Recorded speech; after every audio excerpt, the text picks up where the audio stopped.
I posted a video about my sleep paralysis. Described the Hat Man, showed some footage. It went viral. 2 million views in 3 days. And then something happened. Thousands of comments. I just had sleep paralysis for the first time after watching this. I saw the Hat Man last night. Never had sleep paralysis before. Why did this video trigger an episode? Over 50,000 people claim they experienced sleep paralysis within 48 hours of watching my video. How is that possible? Can a TikTok video trigger neurological phenomena? Can viral content cause mass sleep paralysis? In the next 11 minutes, I'm going to investigate the connection between social media and sleep paralysis. How viral content plants suggestions. How your brain creates what you expect. And whether we're accidentally spreading sleep paralysis through the internet. Because if 50,000 people experienced it after one video, what's happening across millions of videos? Before I explain how TikTok triggers sleep paralysis, I need to tell you about the sleep paralysis content explosion in 2024 to 2025. TikTok, YouTube Shorts, Instagram Reels. Millions of videos about entities. Hat Man, old hag. Shadow people. Detailed descriptions. Animations. Reenactments. And these videos get massive engagement. Because fear is viral. Horror is engaging. People watch. Share. Comment. And as they consume this content, something happens in their brains. Suggestion. Expectation. Pattern loading. When they eventually experience sleep paralysis, and 8% of people do, their brain reaches for familiar images. Images they've seen repeatedly. TikTok entities. The Hat Man from viral videos. The old hag from animations. Their brain doesn't have to create something new. It just retrieves what's been preloaded. What's culturally available. What's been repeated thousands of times through viral content. This is called cultural contamination. And it's accelerating. In the past, sleep paralysis entities were transmitted through folklore. Stories passed down. Slow cultural transmission. But now, instant. Viral. A video drops. Millions see it. And within days, those millions have the entity template loaded. Ready to be activated during their next episode. This isn't conspiratorial. It's just how brains work. Pattern recognition. Memory retrieval. Cultural learning.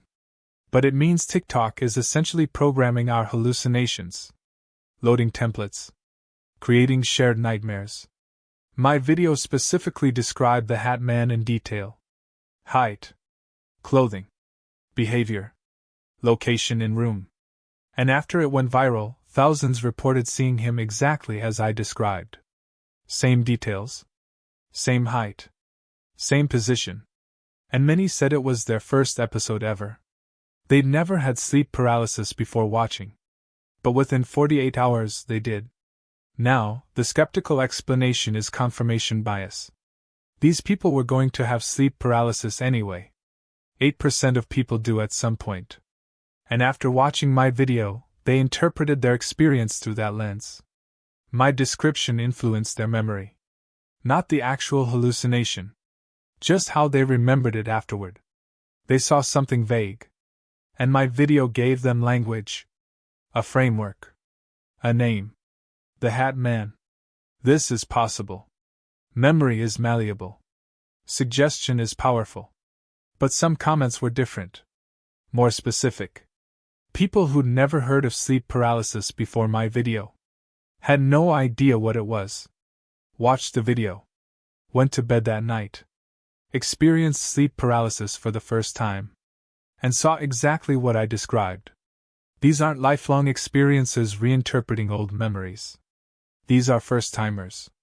People for whom my video was their first exposure. And they're claiming causation. Your video caused this.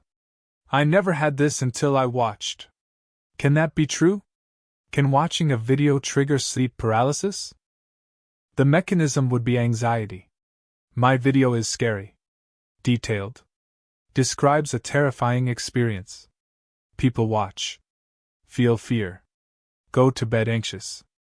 Anxiety disrupts sleep. Increases REM rebound.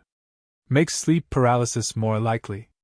So the video doesn't directly cause paralysis. But it creates the conditions. The stress. The fear. The disrupted sleep architecture. That makes paralysis more probable. And when it happens, the brain uses the imagery from the video. Creates the Hat Man. Because that image is fresh. Recent. Emotionally charged. This explanation fits the data. Explains the timing. Explains the consistency. My video primed their brains. Increased their risk.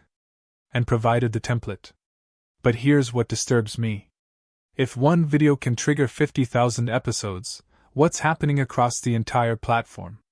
There are thousands of sleep paralysis videos. Millions of cumulative views. Billions if you count TikTok, YouTube, Instagram combined. How many people are experiencing sleep paralysis because of viral content? How many first-time episodes are triggered by scrolling? And are we creating a feedback loop? People watch videos. Get sleep paralysis. Post their own videos. More people watch. Get sleep paralysis. Post. Repeat. An accelerating cycle of shared nightmares. Mass cultural hallucination. Transmitted through social media. Some researchers are calling this digital folklore. The same process that created ancient myths and shared cultural entities. But accelerated. Instant. Global.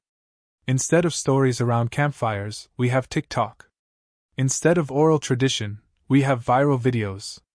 But the mechanism is the same. Repeated exposure. Shared imagery. Cultural loading. Creating consensus reality. Where millions of people see the same entities because millions of people have been exposed to the same descriptions. This isn't supernatural. It's anthropology. But it's happening in real time. At internet speed. And the scale is unprecedented. Here's what you need to know if you create content about sleep paralysis. You're not just documenting. You're participating. You're loading templates. Creating expectations. And for some people, triggering episodes. I don't think creators should stop. Information is valuable. Understanding helps. But we need awareness. Need warnings. This content may be triggering for some viewers. Watching detailed entity descriptions may influence your experiences. Give people agency. Let them choose whether to expose themselves. Don't make it clickbait without consent. And if you consume this content, be aware. You're loading patterns. Pre-programming potential hallucinations. If you never want to see the Hat Man, don't watch videos about him. Don't give your brain that template. Keep your hallucinations uncontaminated. Unique to you. Not borrowed from TikTok. I'm not saying avoid all sleep paralysis content. I'm saying be selective. Be mindful. Know that what you watch might become what you experience. My video is still up. Still viral. Still getting comments from people claiming it triggered episodes. I thought about deleting it. But information matters. Understanding matters. The video helps people recognize sleep paralysis.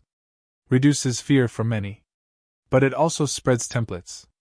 Increases episodes for some. That's the trade-off. Education versus suggestion. Knowledge versus contamination. And I don't have a perfect answer. My next and final video in this series covers sleep paralysis support communities online. How people help each other. Share techniques. But also how these communities might be reinforcing patterns. Creating shared beliefs that become self-fulfilling. The positive and negative of connection. Subscribe so you don't miss it. Sleep well. Consume wisely. And remember, your brain is listening to everything you watch. Choose your content carefully. Because it might become your reality. I'll see you in the comments.